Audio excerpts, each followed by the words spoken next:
Scène de violence en série, des chauffards qui foncent délibérément sur des passants, des policiers attaqués par un homme qui revendique son acte au nom d'Allah. A-t-on raison d'avoir peur? C'est la question qui fâche ce matin sur Europe 1. Bonjour Bruno Béchiza. Bonjour. Merci d'être en studio en direct avec nous. Vous êtes maire d'Aulnay-sous-Bois en Seine-Saint-Denis, secrétaire national de l'UMP en charge de la sécurité et ancien officier de police. On évoquait à l'instant ces trois affaires, Dijon, Nantes, Joué-les-Tours, trois affaires très différentes, c'est vrai, mais est-ce que vous voyez des points communs? Le climat dans lequel on peut vite s'installer. Parce qu'effectivement, à partir du moment où on a parlé du mot terrorisme, alors que la définition, et c'est pour ça que les magistrats prennent beaucoup de précautions, pour qu'il y ait de terrorisme, normalement c'est une organisation qui commet des actes en vue d'eux.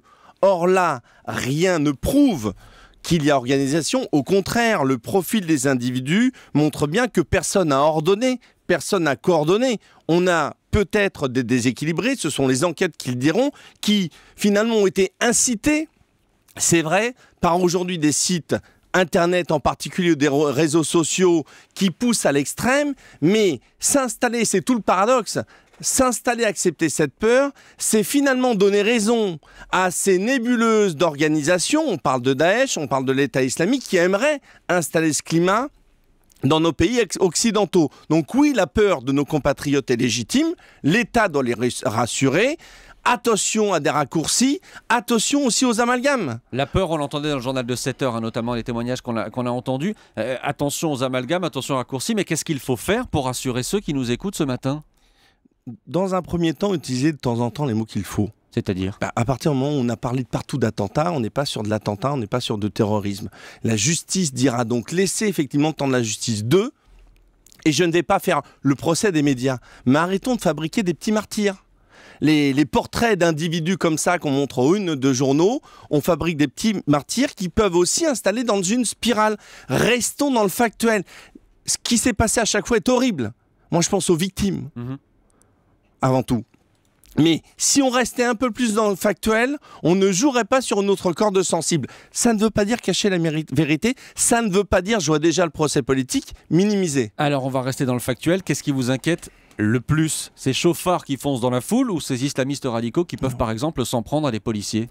Ce qui m'inquiète aujourd'hui, c'est qu'on n'a aucune capacité de décèlement de soit de ces déséquilibrés, soit de ces personnes qui s'hyper-radicalisent très vite, toutes seules chez elles devant des sites internet.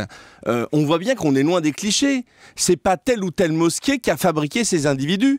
Ils se sont auto-fabriqués devant des images télévisées ou devant internet.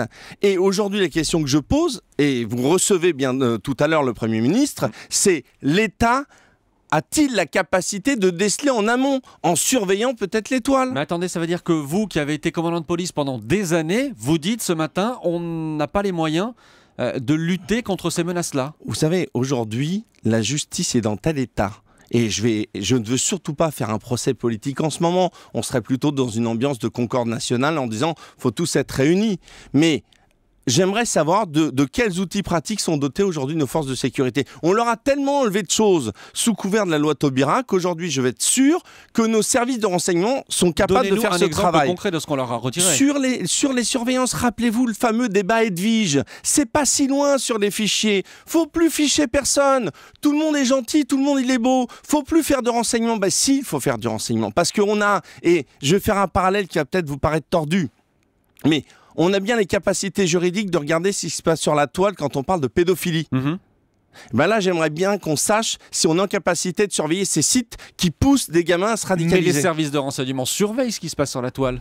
J'espère que le Premier ministre vous dira. Hier, il a donné des chiffres.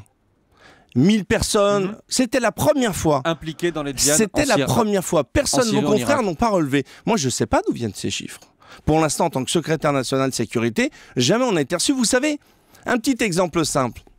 Je suis maire d'une ville de 83 000 habitants en Seine-Saint-Denis. On m'a parlé de Vigipirate il y a 2 jours en m'envoyant un fax. Vous pensez que c'est l'attitude de l'État dans le contexte aujourd'hui? J'ai 4 mosquées sur ma ville.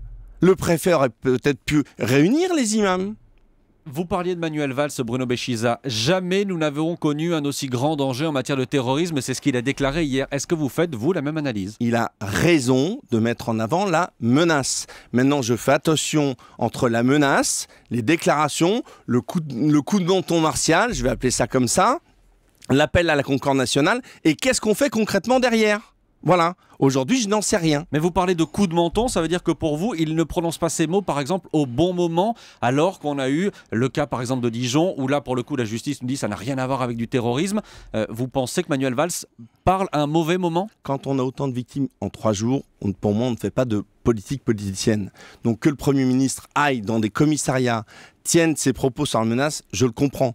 Je trouve par contre que l'État patine sur les dispositifs. Je le répète, je vous donnais des cas concrets. Qu'est-ce qu'on fait sur nos territoires? Pourquoi on n'interroge pas les élus locaux? Pourquoi on n'interroge pas les acteurs de terrain qui, eux, ont peut-être des capacités de décèlement? Et est-ce qu'on a aujourd'hui les capacités de mettre plus de forces de l'ordre sur le terrain et d'augmenter encore d'un cran le plan Vigipirate? Je pense que non.